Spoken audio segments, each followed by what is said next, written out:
Well, Coach, how did the first game go today? First one of the weekend was pretty good. Started out a little slow, but got better as the match went on. Our serving progressively got better, which was pretty important, and just very efficient.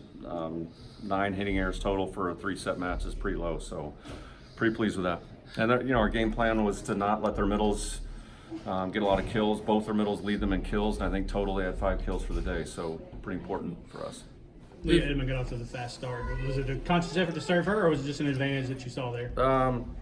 It wasn't a conscious effort to get her a lot of balls, but she was very hot in the first set. It was a conscious effort to spread the ball around more as the match went on. Don't want her to take, 50 swings if we don't have to, but when she's hot, she's very hard to stop, as you saw.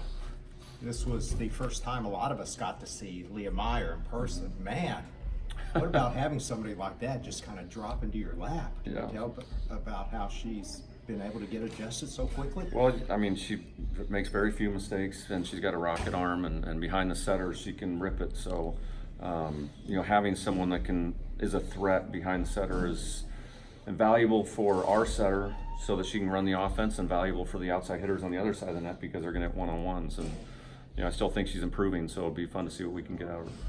Craig, you all led the country, or were tops in the country last year in hitting percentage, and this year you've kind of been a little inconsistent. What did you all see today that you all were in rhythm, it seemed like today?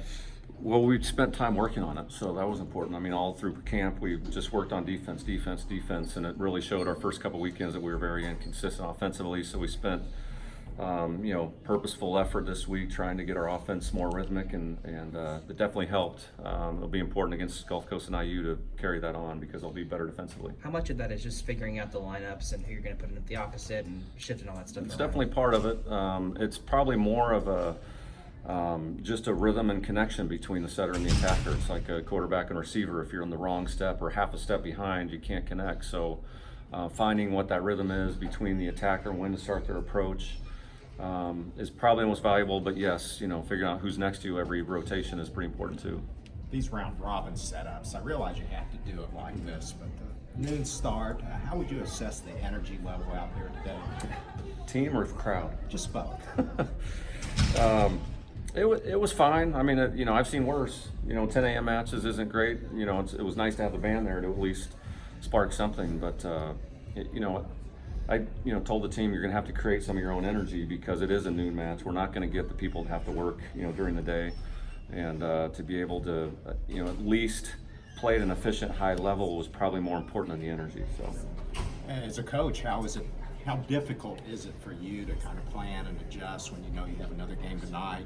It's not easy. I mean, it's you go into a 3-match weekend and you feel like you're not prepared because you have to try and prepare for your first opponent, but you want to have some information for the second and third, and definitely much more difficult to prepare for something like this than a normal SEC weekend where you got the whole week to prepare for one opponent. So you really have to rely on what you're good at.